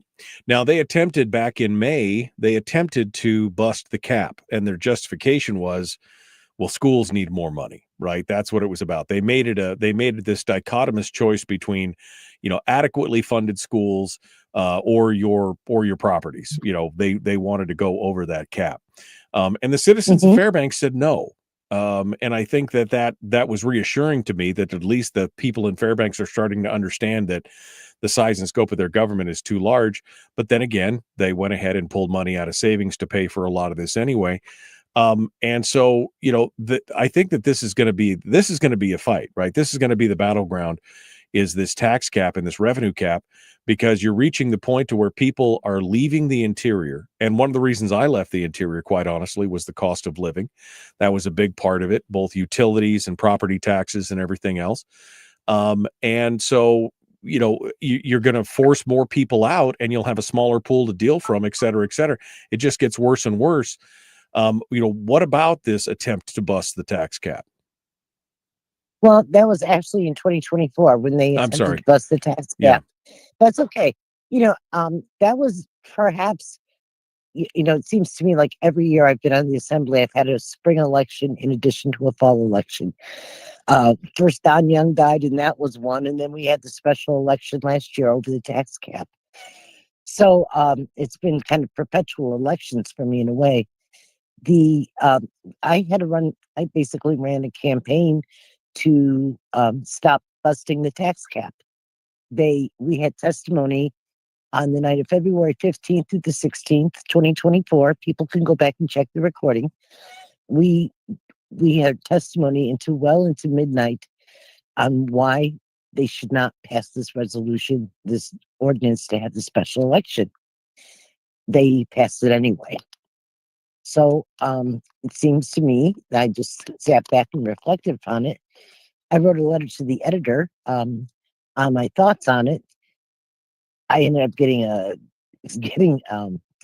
ethics violation from a letter to the editor, believe it or not. Spent a lot of my time in court fighting that because I believe in free speech, and I don't think the borough has the power to regulate what gets printed in the newspaper. But that's a side issue. That's a side issue to the circus.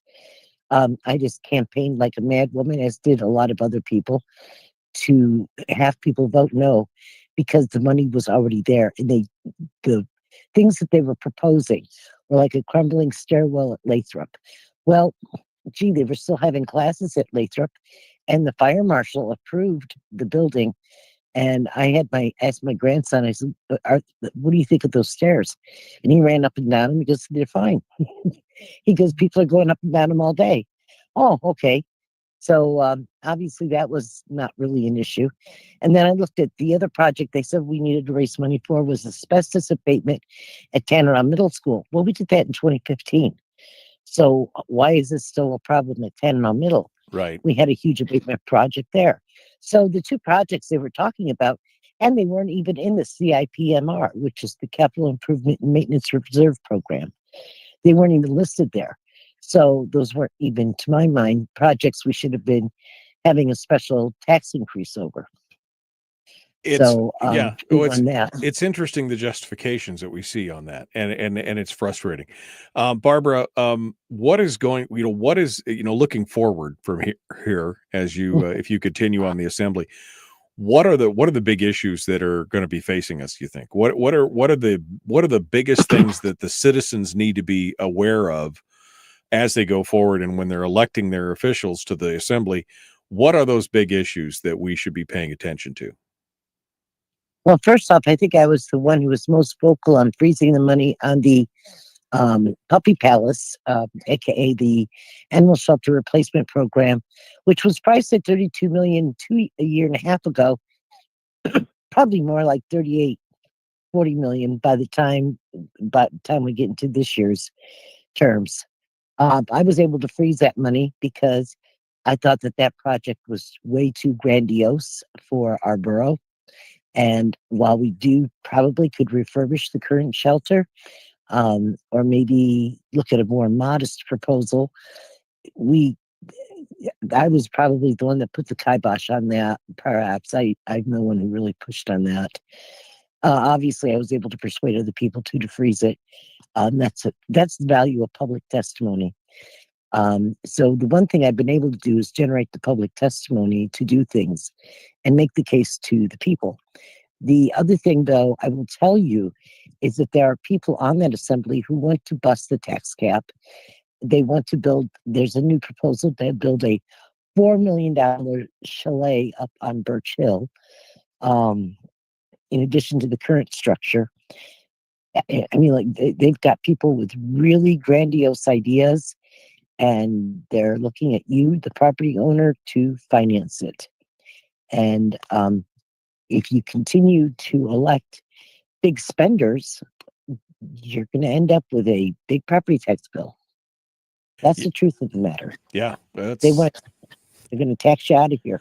Well, and as it is, there are people being taxed out. Well, that's the thing. I mean, I was just saying, I mean, that's part of the problem is that they're forcing more and more people out of the borough as they increase the taxes. And that, of course, leaves a smaller tax base with other people who then have to pay for it. And it's a self-licking ice cream cone if we keep going that way. We can't afford the government we have.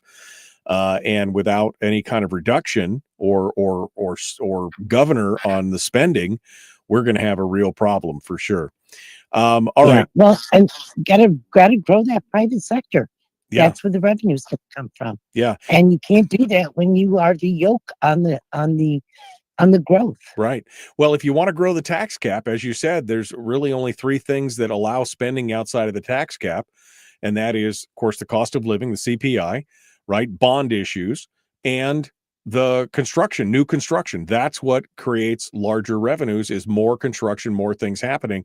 And as you continue to crank down on the tax rate, you're going to disincentivize people from wanting to build more things in the borough. You are. That's exactly right. And the other thing that I would like to work on is Chris Story and I have been talking back and forth about the fair tax. And I think that's something I would like to move forward with once this election season's over. I know he thinks that he can get it through the legislature. I have reservations about getting anything through the legislature this year. And if it does go through the legislature, it's likely not to come out the way it went in. Right. And that's the other risk. It's what'll come out. It may not be what you want. Yeah, the sausage. So it's always better to go through the citizen initiative when you have a firm idea of what you want. All right, Barbara Haney is our guest. We're going to continue with her here in just a moment. The Michael Duke Show. Common sense, liberty-based, free-thinking radio. We'll return with Barbara Haney right after this.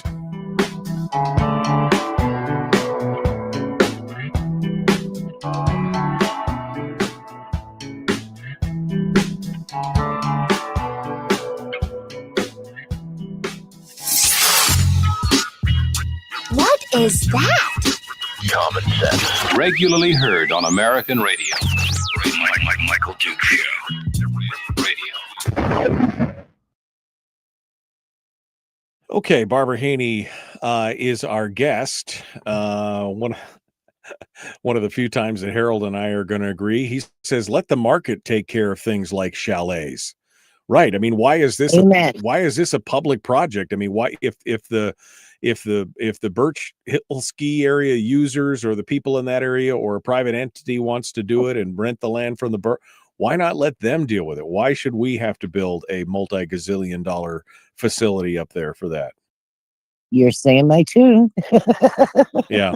Well, I remember them talking about this back when I was on the assembly. There was murmurs and movements to do improvements to the Birch Hill area and everything else. And again, I'm just scratching my head like, why is that the borough's responsibility to spend millions of dollars on that when you could, again, have some kind of public-private partnership and allow them to do it? And again, user fees and make money. And if they can't do it for that way, if it doesn't make economic sense, why should the borough be on the hook for it? Amen. They shouldn't. That's just the way it is. Yeah. I mean, go ahead. I'm sorry. That's just not something we should be doing. And the other thing now is this current mayor would like the borough to actually engage in development of land as opposed to bidding out the work. And I am really opposed to government competing against the private sector. Right. We just allocated $1 million for the development of 67 acres. It's crazy. Wow. I mean, what the government should be doing, what the borough government should be doing is divesting itself of that land to allow the private sector to take a hold of it and do those things and create, more housing and create more taxable areas. Why are what the government can't? We know the government can't be as efficient as the private sector in most of those things, and so why would they? Right. Why would they even be involved in land development? Well, and the kicker is, the project originally were 1 acre sections, presumably to allow young couples to come in and build homes, right? And it ended up being, with this new mayor, instead of being affordable homes for young people starting out, it ended up being 4 acre sections, RE4. And quite frankly, that is those lands are not for what I would call a starter home. RE4, that's very much larger scale development. So for all they say, all the other side talks about affordable housing, their actions don't match their words. Well, and of they course, seem to be catering to the higher end. The more that the borough gets involved in things like that, the more that I fear things like one of the things that was the kind of the pie in the sky goal for many of the bureaucracies there in the borough was that they really wanted road powers, right? So if they get in development, they could be like, now we need to build roads and we need to do this and this other thing. And I just see that as a backdoor way to try and gather more power and influence to eventually get something like that, because the borough does not need road powers. And no, it doesn't. And that's kind of a stepping stone to that. And this borough assembly and this mayor think they can just grab a power out of the air and implement it. They don't understand they're constrained by Title 29. Title 29 defines our powers, and you can't go outside those powers, period. That's the whole point of Title 29. You can't just go out in the atmosphere and grab a power you would like and implement it. That's crazy. That's not what you're supposed to be doing. But that's what they want to do. Because again, they never saw a public dollar that they didn't want to spend, and they've never seen power to the borough that they don't want to try and influence. And that's the thing. Well, go ahead. What needs to happen is a group of private contractors needs to file a class action suit to stop the borough from engaging in direct development. That's what needs to happen. Yeah. No, I would agree. I didn't even know that was going on. You see how close of a pension I've been paying to what's going on in the Fairbanks North Star Borough. But things have gotten weirder and worse, I guess, since I left there, and it was already tough enough before I left. What do you think, Barbara? I got 50 seconds here. Is this just people not paying? Because I think Fairbanks is still pretty red overall. But it seems like the assembly has gone bluer and bluer over the course of years. Is it just people not paying attention? Are they just frustrated? What do you think it is? People aren't paying attention. And I got to admit, I get it. You're busy raising your kids. You're busy having a life, right? Right. And it's like, and you look at these little details, you're like, I don't care about this. Right. But you have to, because in the end, what it does is it affects your property taxes. And I know it's really tough. People don't want to get out there and vote. It's like, oh my God, another election. It's like, oh, I don't even know who these people are. It's like, oh, or you look at it and you go, I don't understand. Hold on a second, Barbara. Hold on. We're about to rejoin the radio. Let's do this thing. Barbara Haney, our guest, The Michael Duke Show. Let's do it.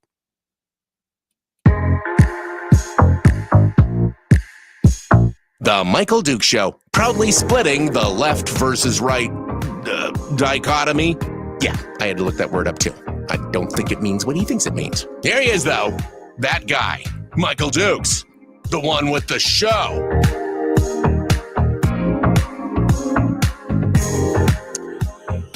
Okay, we're back. The Michael Duke Show, common sense, liberty-based, free-thinking radio.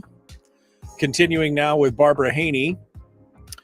candidate for re-election in the Borough Assembly, Fairbanks North Star Borough Assembly.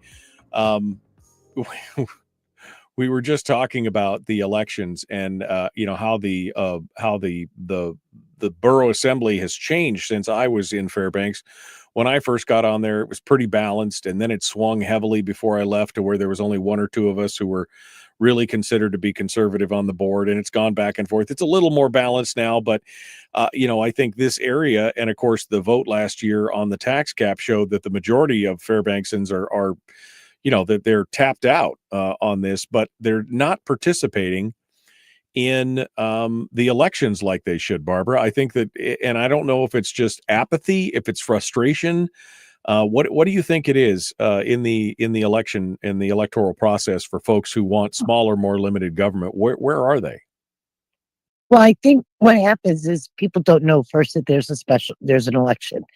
One of the things I learned in the May 7th election in 2024 is that people didn't know there was an election.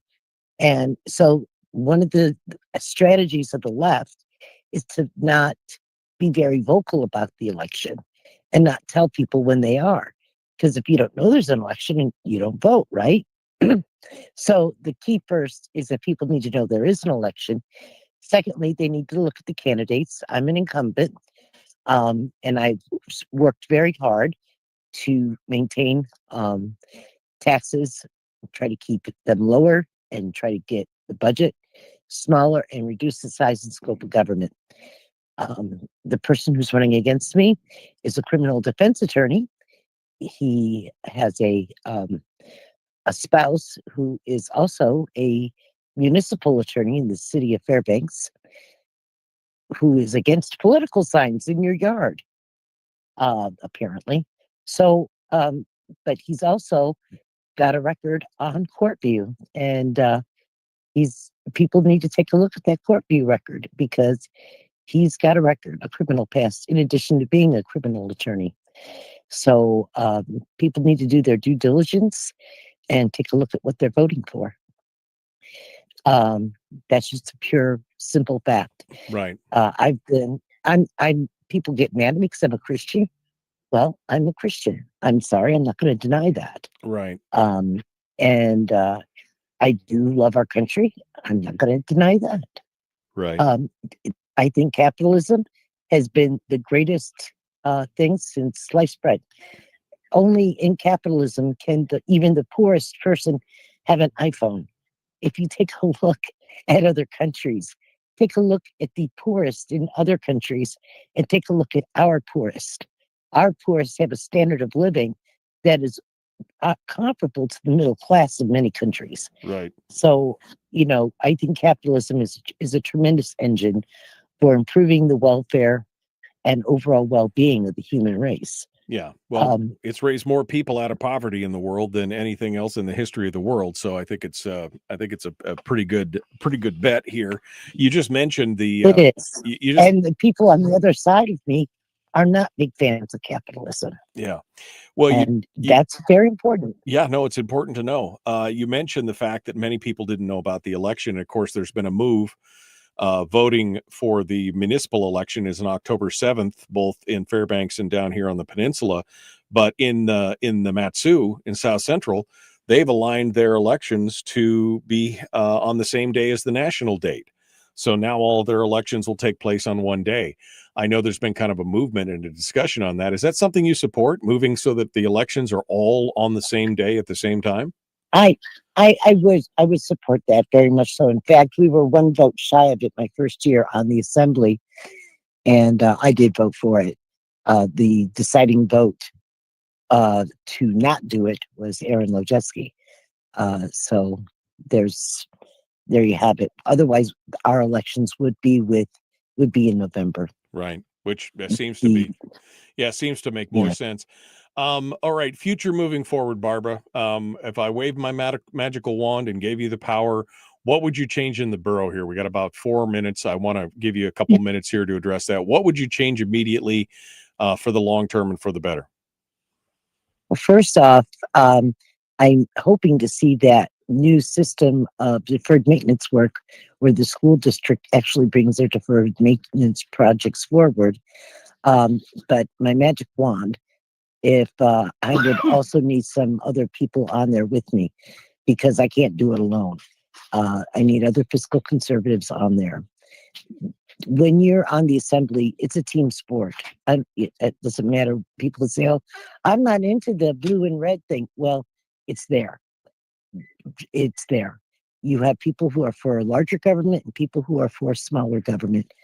I would like to reduce the size and scope of government and take care of the buildings that we have before we start getting involved in grandiose notions of $32 million, $38 million animal shelters and $4 million chalets.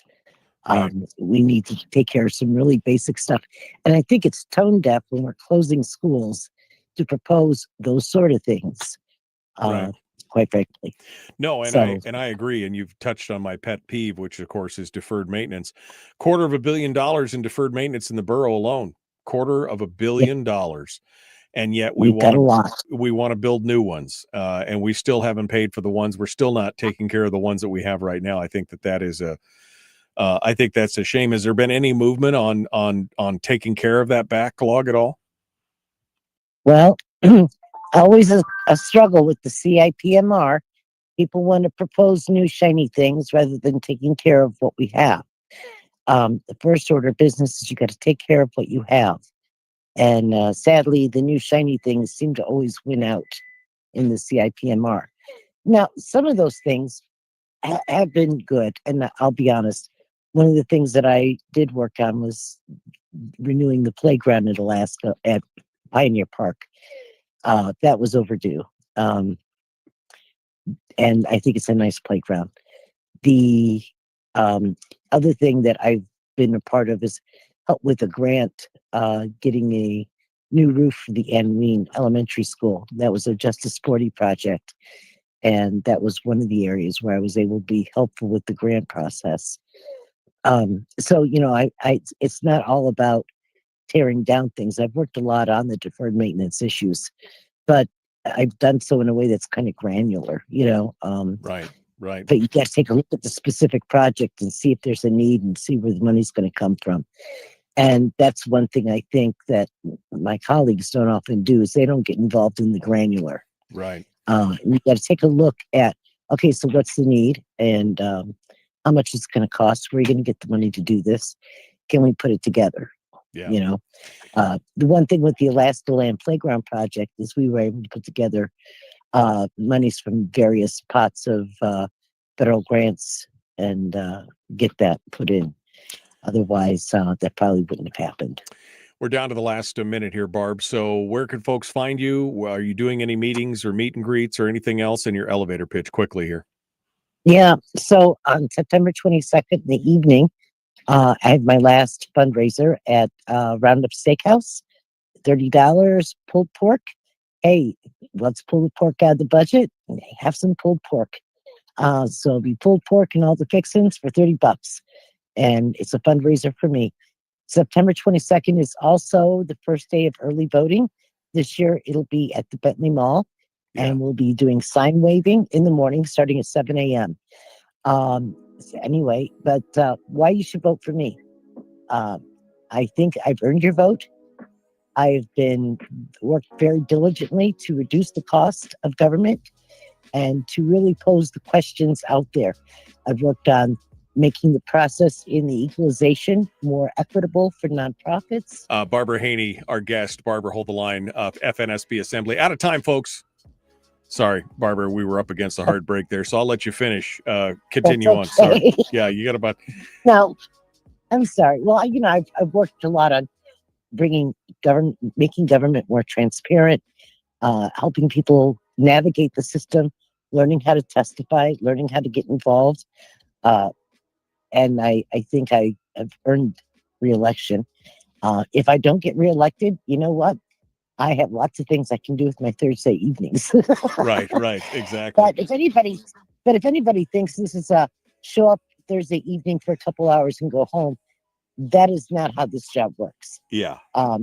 What I find amazing is that a public defender is running against me when the public defenders have these huge caseloads And how's he going to have time to do this if he's going to be a public defender? And the reality is, I don't think he's going to. Yeah, no, that's a question for sure. I agree with that. I think, there's a lot that goes into that. I know, having done it, I can tell you it's a lot more than just the Thursday evening that you need to be paying attention to. Barbara Haney, FNSB Assembly candidate for re-election. Barbara, thank you so much for coming on board and joining us today. We appreciate you, thank you, being part of it, and we hope that you will. We'll hope that you'll continue the fight out there. Thank you for doing what you do. Thank you. And by the way, Melissa has done a great job. And people should reelect her as well. She has done yeoman's work in the school board. Yeah, absolutely. Absolutely. All right. Well, Barbara Haney, thank you so much for coming on board today. We appreciate it. Have a great day, folks. Thanks so much.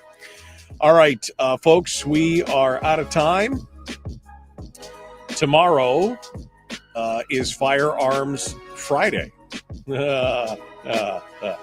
I'm so excited for that. We'll be jumping in on that and looking forward to it. I hope that you guys have a good day today. Be kind, love one another, and live well. That's all we can ask right now. Just do the right thing. All right, we will see you guys tomorrow. Have a good one.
We've shed our terrestrial radio skin, and now we are slimy lizard internet people.